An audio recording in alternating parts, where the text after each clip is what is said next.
ভিডব্লিউবি প্রকল্পের আওতায় উখিয়া টেকনাফের 40,000 দুস্থ মহিলাদের বিশেষ বরাদ্দ অন্ত্রে হস্তান্তর করার চেষ্টার প্রতিবাদে মানববন্ধন অনুষ্ঠিত হয়। বুধবার 9 এপ্রিল সকাল 10 ঘটিকায় উখিয়ার পালংখালী ইউনিয়ন পরিষদের সামনে এ মানববন্ধন অনুষ্ঠিত হয়। এ সময় তারা বেশ কিছু দাবি জানান। আন্দোলনরত দুস্থ মহিলারা বলেন, 2017 সালে মায়ানমার থেকে রোহিঙ্গাদের কারণে আমাদের ফসলের জায়গা জমি এখন রোহিঙ্গাদের দখলে। তাদের জন্য আবাসস্থল তৈরি করার কথা বলে আমাদের শত শত একর জায়গা এখন এনজিও এবং রোহিঙ্গাদের দখলে। তাদের জন্য বরাদ্দকৃত অর্থ থেকে স্থানীয় ক্ষতিগ্রস্ত মানুষের জন্য যে 25% বরাদ্দ ছিল তা এখন নতুন করে অন্তে হস্তান্তর করার জন্য চেষ্টা চালিয়ে যাচ্ছে একটি মহল। আমরা যে জায়গার সবচেয়ে বেশি ভুক্তভোগী হচ্ছে উখিয়া টেকনাফ, এখান থেকে আমাদের সাহায্যগুলো অন্য জায়গায় কেটে নিয়ে যাওয়ার জন্য ব্যবস্থা করেছে। আমাদের এখানকার মহিলারা এখন কোনো জায়গায় চাকরি পায় না, রোহিঙ্গারা চাকরি করছে। সমস্ত অন্য জেলার সমস্ত মানুষ এখানে এসে চাকরি করছে, আমাদের লোকজনের কিছুই নেই। আর আমাদের মহিলারা আজকে সাহায্য যে সামান্যটুকু সাহায্য পেত তাও আজকে অন্য জেলায় উপজেলায় নিয়ে যাওয়ার জন্য চক্রান্ত চলছে।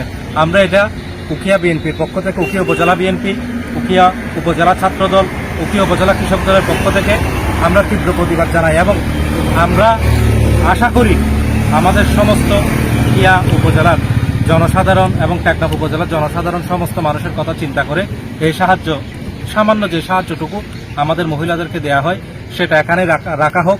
আমরা চাই আমাদের উখিয়া, আমরা ভুক্তভোগী ভাই, সোজা কথা, আমাদের মতো ভুক্তভোগী এখানে কেউ নেই।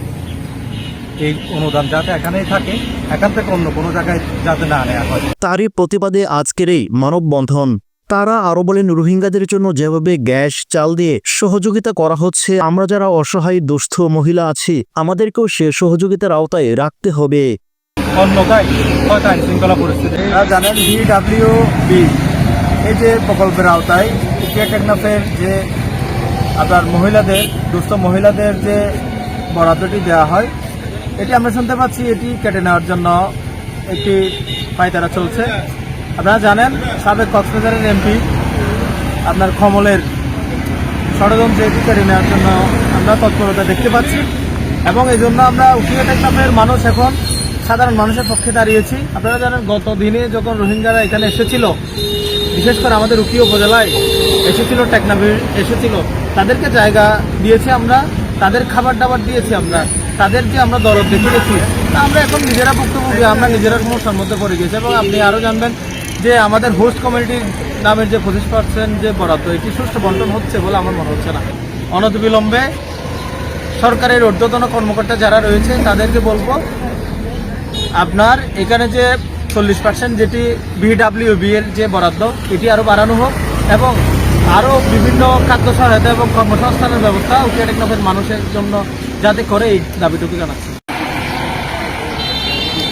এ বিষয়ে জানতে চাইলে পালংখালী ইউনিয়ন পরিষদের চেয়ারম্যান এম গফরউদ্দিন চৌধুরী গণমাধ্যমকে বলেন, সকালে দুস্থ মহিলারা পালংখালী ইউনিয়ন পরিষদের সামনে এসে মানববন্ধন করেন বলে জানান চেয়ারম্যান এম গফরউদ্দিন চৌধুরী। তিনি বলেন, এই মানববন্ধন সম্পূর্ণ যৌক্তিক। যারা এই চক্রের সাথে সংযুক্ত আছে তাদেরকে আইনের আওতায় আনার জন্য সরকার এবং আইনশৃঙ্খলা বাহিনীর প্রতি অনুরোধ জানান।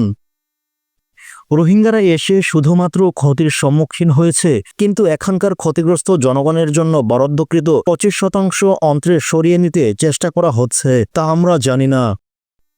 যদি সরিয়ে নিতে হয় তাহলে আমাদের এখান থেকে কিছু সংখ্যক রোহিঙ্গা সেদিকে নিয়ে যাক। চেয়ারম্যান এম গফরউদ্দিন চৌধুরী আরও বলেন, আন্দোলনরত দুস্থ মহিলারা যে দাবি দিয়েছেন সে দাবির সাথে সম্পূর্ণ একমত বলে জানান তিনি।